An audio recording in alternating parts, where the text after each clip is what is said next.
Hi friends, I am Shikha and welcome to my channel. Friends, आज मैं बात करने वाली हूँ म्यूचुअल फंड क्या है, एसआईपी क्या है, म्यूचुअल फंड और एसआईपी में क्या अंतर है।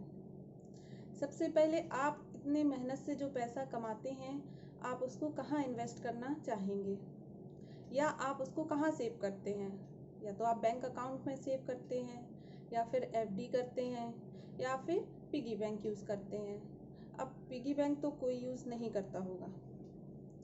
जब आप अगर बैंक अकाउंट में अपना पैसा सेव करते हैं तो कोई भी बैंक आपको वार्षिक 4% से ज़्यादा का ब्याज नहीं देता है। लेकिन अगर आप किसी फाइनेंशियल इंस्ट्रूमेंट को सिलेक्ट करते हैं तो आपको 4% से ज़्यादा का ब्याज मिलेगा। आजकल फाइनेंशियल इंस्ट्रूमेंट में सबसे अच्छे स्कीम जो है वो है म्यूचुअल फंड। अब बात करते हैं कि म्यूचुअल फंड क्या है। तो म्यूचुअल फंड एक ऐसी बकेट है जिसमें अलग अलग इन्वेस्टर इन्वेस्ट करते हैं और फंड मैनेजर उस अमाउंट को अलग अलग प्लेटफॉर्म पर इन्वेस्ट कर देता है, जैसे कि स्टॉक मार्केट में, बॉन्ड्स में और मनी मार्केट इंस्ट्रूमेंट में इन्वेस्ट कर देता है। अब बात आती है कि म्यूचुअल फंड में जो इन्वेस्टमेंट का अमाउंट है वो निर्धारित कैसे होता है। तो वो निर्धारित होता है या निश्चित होता है वो यूनिट्स के नंबर ऑफ यूनिट्स पर, आपने कितने यूनिट्स परचेज किए, जिसे हम एनएवी बोलते हैं। एनएवी मतलब नेट एसेट वैल्यू। एक यूनिट की क्या वैल्यू है उसे हम नेट एसेट वैल्यू बोलते हैं। अगर मार्केट अप जाता है तो नेट एसेट वैल्यू भी अप होगा, तो आप कम यूनिट्स खरीद पाएंगे। और अगर मार्केट डाउन जाता है तो net asset value NAV down होगा, तो आप ज़्यादा यूनिट्स खरीद पाएंगे। अब बात आती है कि म्यूचुअल फंड को रेगुलेट कौन करता है। तो म्यूचुअल फंड को सेबी यानी कि security exchange board of India regulate करता है। तो इसलिए म्यूचुअल फंड में इन्वेस्टमेंट करना सेफ है। आप म्यूचुअल फंड में इन्वेस्टमेंट कर सकते हैं। अब बात करते हैं कि म्यूचुअल फंड में इन्वेस्टमेंट कितने प्रकार का होता है। तो ये 2 प्रकार का होता है। एक होता है लमसम और दूसरा होता है एसआईपी। लमसम होता है आप कोई भी अमाउंट लें और एक बार में इन्वेस्ट कर दें और छोड़ दें, या बोल सकते हैं कि आपने इन्वेस्ट किया और भूल जाइए। अब बात करते हैं एसआईपी की। तो एसआईपी का फुल फॉर्म होता है सिस्टमैटिक इन्वेस्टमेंट प्लान।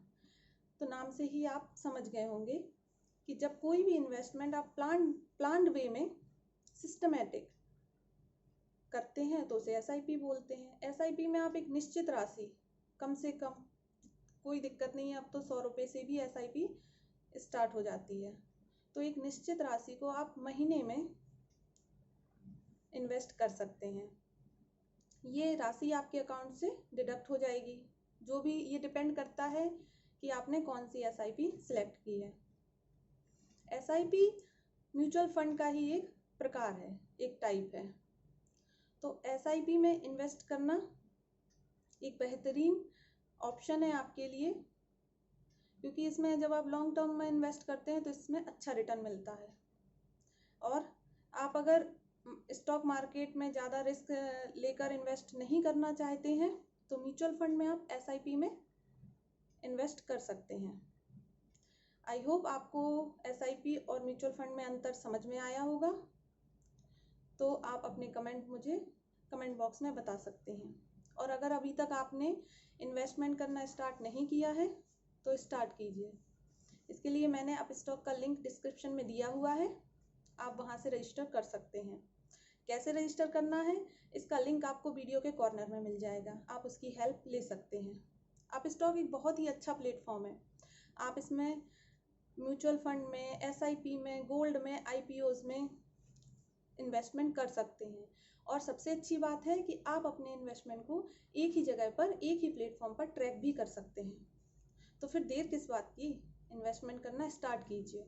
क्योंकि जब हम आज छोटी छोटी बचत करेंगे तो फ्यूचर में एक जो लमसम अमाउंट रेडी होगा वो बहुत ही हमारे लिए बेनिफिशियल होगा। तो आई होप आप सभी को ये जानकारी पसंद आई होगी।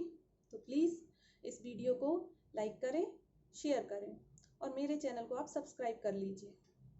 बेल आइकन दबाना मत भूलिएगा ताकि इन्वेस्टमेंट वीडियोस के नए आइडियाज़ का लिंक आप तक पहुंच सके। Thank you.